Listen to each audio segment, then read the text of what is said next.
যদি কোনো টাকা নিয়ে থাকি তার কাছ থেকে, তাহলে আমাকে এতদিন কেন ছেড়ে দেবে? গরু পাচারেও দেব। রাজ্যের বিরোধীরা বলে থাকেন যে মমতা বন্দ্যোপাধ্যায়ের হাত যার মাথায় থাকবে সে চুরি দুর্নীতি না করে থাকতেই পারবে না। বিরোধীরা এমন বলে থাকেন, বিজেপি, সিপিএম, কংগ্রেসের নেতারা এমন বলে থাকেন। এবার কি সেটাই সত্যি হতে চলেছে? মমতা বন্দ্যোপাধ্যায় দলের তার যারা প্রিয় পাত্র তাদেরকে আমরা দেখেছি বিভিন্ন দুর্নীতিতে জড়িয়ে পড়তে। অনুব্রত মণ্ডলকে আপনারা দেখেছেন গরু পাচারের জড়িয়ে থেকে এখন তিহার জেলে থাকতে। পার্থ চট্টোপাধ্যায়কে দেখেছেন একসময় তৃণমূলের সেকেন্ড ইন কমান্ড, রাজ্যের শিক্ষকদের, যোগ্য শিক্ষকদের চাকরি চুরি করে এখন প্রেসিডেন্সি জেলে। বালুকে দেখেছেন আমরা, জ্যোতিপ্রিয় মল্লিক রাজ্যের খাদ্যমন্ত্রী এখন জেলে। এরপরে কি দেব, ঘাটালের লোকসভা সাংসদ মমতার প্রিয় পাত্র দেবের পালা? গরু পাচারে যেটুকু আমরা খবর পাচ্ছি, আর্থিক তছরূপের মামলায় ঘাটালের তৃণমূল সাংসদকে আগামী বুধবার দিল্লিতে নিজেদের হেড অফিসে তলব করেছে ইডি আধিকারিকরা। দেব ও গরু পাচারে অনুব্রত মণ্ডলের সঙ্গে। কবে থেকে গরু পাচারে যুক্ত দেব? কবে তাকে জেরা করা হয়েছে? দেবকে কেন ডেকে পাঠাচ্ছে ইডি, সিবিআই? সবটা শোনাবো এই গুরুত্বপূর্ণ প্রতিবেদন। শেষ অবধি দেখুন। আমি মানব, দা নিউজ বাংলায় আপনাদের স্বাগত জানাচ্ছি। দেব সংসদে দাঁড়িয়ে বলেছিলেন, যদি আমার বিরুদ্ধে কোনো অভিযোগ প্রমাণ হয়, রাজনীতি তো ছেড়ে দেবই, সবকিছু ছেড়ে দেবো, আমি ছেড়ে দেবো, ফাঁসি নিয়ে নেবো, এটা করে দেবো, ওটা করে দেবো, এরকম প্রতিশ্রুতি আমরা অনেকের কাছেই শুনেছি, আপনারাও শুনেছেন। দেব আগে শুনে নিই যে সংসদের সামনে দাঁড়িয়ে তিনি ঠিক কি বলেছিলেন। যদি কোনো টাকা নিয়ে থাকি তার কাছ থেকে, তাহলে আমাকে এতদিন কেন ছেড়ে দেবে? আমি একটা কথা আরেকটা পরিষ্কার করে দিই, কেউ যদি প্রমাণ করতে পারে আমি টাকা নিয়েছি, আমি শুধু রাজনীতি নয়, আমি ইন্ডাস্ট্রি ছেড়ে দেবো। কিন্তু যারা এই দাবিগুলো করছেন তারা যে প্রমাণ না করতে, তারা কি রাজনীতি ছাড়তে পারবে? দেব দীপক অধিকারী ঘাটালের দুবারের সাংসদ, এবারে দাঁড়াবেন কিনা এখনো ঠিক নেই। শেষ অব্দি যেটা খবর, এবারেও তিনি ঘাটাল থেকেই দাঁড়াতে চলেছেন। কয়েক মাস আগেই আপনারা দেখেছিলাম ঘাটালের 3টি প্রশাসনিক পদ, ঘাটাল কলেজ, ঘাটাল মহকুমা হাসপাতালের রোগী কল্যাণ সমিতি এবং বীরসিংহ উন্নয়ন পর্ষদের চেয়ারম্যান পদ থেকে তিনি ইস্তফা দিয়ে দেন। তারপরে এই সংসদ চলাকালীন, বাজেট অধিবেশন চলাকালীন শেষ দিন তিনি পোস্ট দিয়েছিলেন সোশ্যাল মিডিয়ায়, সংসদে আমার শেষ দিন। তারপরে দেখলাম আমরা মমতা বন্দ্যোপাধ্যায় এবং অভিষেক বন্দ্যোপাধ্যায়ের সঙ্গে দেবের বৈঠক হলো এবং ঘাটাল প্ল্যান সেটাকে স্যাংশন করলেন মমতা বন্দ্যোপাধ্যায়। এবং আবার দেব স্বীকার করলেন যে মমতা বন্দ্যোপাধ্যায় সেরা মুখ্যমন্ত্রী, তাই আমি আবার ঘাটাল থেকে দাঁড়াবো, রাজনীতি আমাকে ছাড়বে না। মমতা বন্দ্যোপাধ্যায়কে সেরা মুখ্যমন্ত্রী বলেছিলেন দীপক অধিকারী। দেব কি বলেছিলেন সেটাও আগে শুনে নিন। আমি রাজনীতিতে এসেছিলাম দিদির হাত ধরে, আমি রাজনীতিতে থেকে গেলাম দিদির হাত ধরে। আমার মনে হয় কি আমার দেখা শ্রেষ্ঠ মুখ্যমন্ত্রী, কারণটা বলবো কেন, তার নাম হচ্ছে মমতা ব্যানার্জি। সেই দেব নাকি এবার গরু পাচারে অভিযুক্ত। তবে অভিযোগ কিন্তু নতুন কিছু নয়, আমাদের কাছে যা তথ্য রয়েছে তাতে 2022-এর ফেব্রুয়ারিতে সিবিআই দপ্তরে নিজাম প্যালেসে ডেকে পাঠানো হয়েছিল এই দেবকে। তখনও গরু পাচার কাণ্ডে তার নাম উঠেছিল। কেন্দ্রীয় গোয়েন্দা তদন্তকারী সংস্থা তাকে 15ই ফেব্রুয়ারি নিজাম প্যালেসে ডেকে পাঠিয়েছিল 2022-এর 15ই ফেব্রুয়ারি।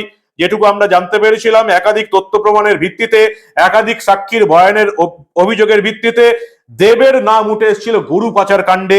এনামুল হককে গ্রেপ্তার করেছিল গরু পাচার কাণ্ডে। এনামুল হক গরু পাচার কাণ্ডের মেন মাথা।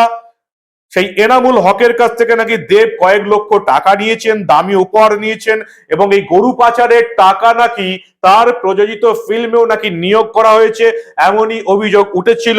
এবং এই নিয়ে অভিযোগ তুলেছিলেন হিরণ চট্টোপাধ্যায়, বিজেপির বিধায়ক। কি অভিযোগ করেছিলেন হিরণ, শুনুন আপনারা।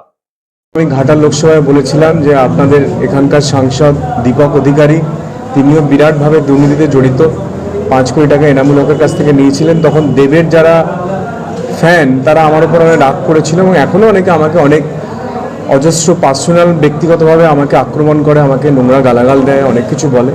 কিন্তু আমি সারা জীবন সততার সঙ্গে কাজ করেছি এবং সততা নিয়ে সারা জীবন বাঁচবো, এটাই আমার একমাত্র আদর্শ।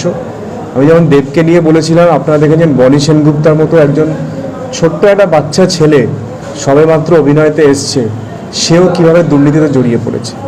তারপরে আপনারা দেখেন তৃণমূল কংগ্রেসের যারা যারা আছে, সায়নী ঘোষ আদালতের বিচারক পর্যন্ত তার সম্বন্ধে বলছেন যে তিনি কিভাবে ফ্ল্যাট একটা পর একটা ফ্ল্যাট নিয়েছেন এবং সেই ফ্ল্যাটগুলোকে বেআইনিভাবে বানিয়েছেন এবং কার টাকায় বানিয়েছেন, সেই সমস্ত আমরা একটা পর একটা দেখতে পাচ্ছি।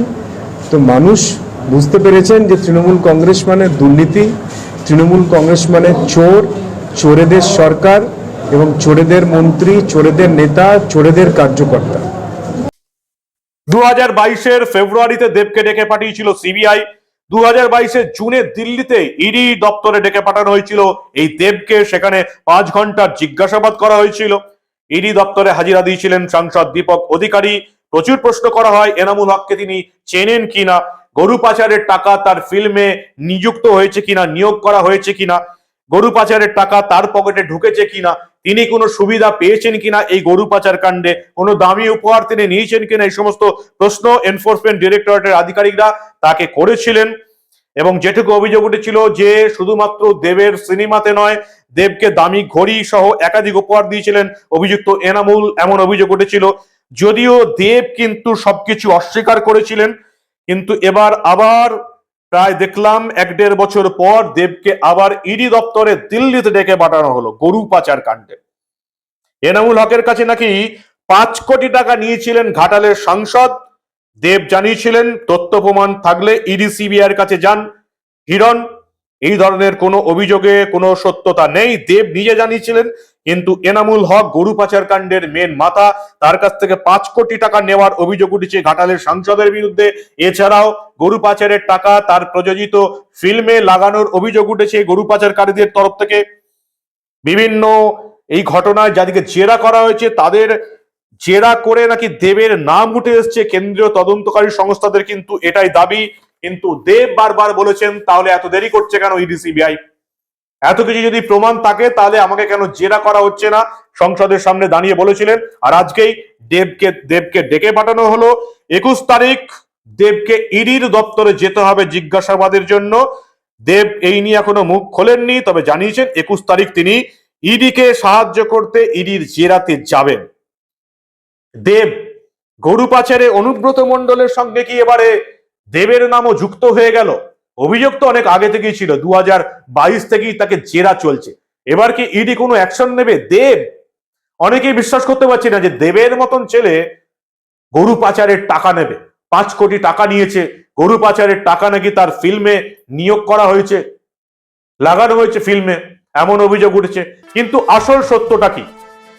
ইডির জেরার মুখোমুখি হতে যাচ্ছেন যে দেব আগামী 21 তারিখ। তাহলে কি বিরোধীরা যেটা অভিযোগ করে থাকেন, দিদিমণির হাত যার মাথায় থাকবে তিনি চুরি দুর্নীতির সঙ্গে যুক্ত হয়ে পড়বেন, এটাই কি সত্য? আমরা ইডি এবং সিবিআই কি অফিসিয়াল রিপোর্ট দেয় এবং এই নিয়ে গরু পাচারে আদৌ যুক্ত কিনা দেব, এই নিয়ে ইডি সিবিআই কি রিপোর্ট দেয় সেদিকে আমাদের নজর থাকবে।